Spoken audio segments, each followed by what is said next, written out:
चीन ने छठी पीढ़ी का लड़ाकू विमान बनाने का ऐलान किया है। आपको बता दें, छठी पीढ़ी के लड़ाकू विमानों का मतलब सिर्फ एडवांस तकनीकों से लैस विमान नहीं, बल्कि एक ऐसा सिस्टम है जो युद्ध की परिभाषा को बदल सकता है। ऐसे में चीन की ओर से उठाया हुआ यह कदम कई देशों के लिए सिरदर्द बन गया है। लेकिन इस बीच फ्रांस का भी बड़ा बयान सामने आया।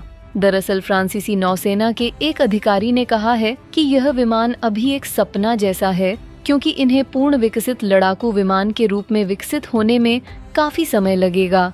छठी पीढ़ी के विमान और रफल और उनके साथ उनकी तुलना के बारे में पूछे जाने पर फ्रांसीसी नौसेना के carrier air wing commander Guillaume Denis ने एनआई को बताया है कि छठी पीढ़ी का विमान अभी एक सपने जैसा है। लेकिन जब बात 5वीं पीढ़ी की आती है, राफेल सब्जेक्टिव टॉपिक है। राफेल टल्ली नहीं है, बल्कि इसे नए सिरे से बनाया गया है, एक ही समय में सभी मिशंस को करने में सक्षम होने के लिए, जो कि 5वीं पीढ़ी के विमान की विशेषताओं में से एक है। हम इसे हर 2 साल में अपग्रेड करने में सक्षम हैं। राफेल की हवा से हवा में मार करने वाली मेटर मिसाइल शायद दुनिया में मिलने वाली सबसे अच्छी मिसाइलों में से एक है। 6th जनरेशन एयरक्राफ्ट फिलहाल सिर्फ पेपर पर ही है। आपको बता दें, फ्रांसीसी नौसेना के चार्ल्स गॉल विमान वाहक स्ट्राइक समूह के हिस्से के रूप में फ्रांसीसी अधिकारी इन दिनों भारत में हैं और युद्धपोत के लड़ाकू विमान संचालन के प्रभारी हैं।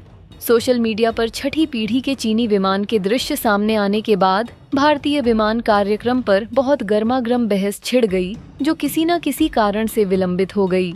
रफल मरीन भारतीय नौसेना की पसंद है, जिसे जल्द ही अपने स्वदेशी विमान वाहक आइसक्रांग के लिए इनमें से 16 विमानों को खरीदने के लिए अनुबंध पर हस्ताक्षर करने की उम्मीद है। रही बात चीन की, तो आपको बता दें, मौजूदा वक्त में दुनिया में अभी ज्यादातर देशों की एयरफोर्स के पास चौथी पीढ़ी के विमान हैं।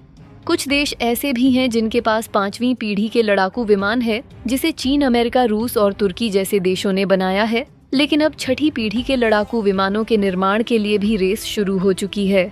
चीन भले ही कुछ भी दावा कर रहा हो, मगर फ्रांस का जो बयान सामने आया है वह अपने आप में बहुत कुछ बयां करता है। फ्रांसीसी नौसेना के कैरियर एयर विंग कमांडर के दिए गए इस बयान पर आपका क्या कुछ कहना है? कमेंट करके जरूर बताएं।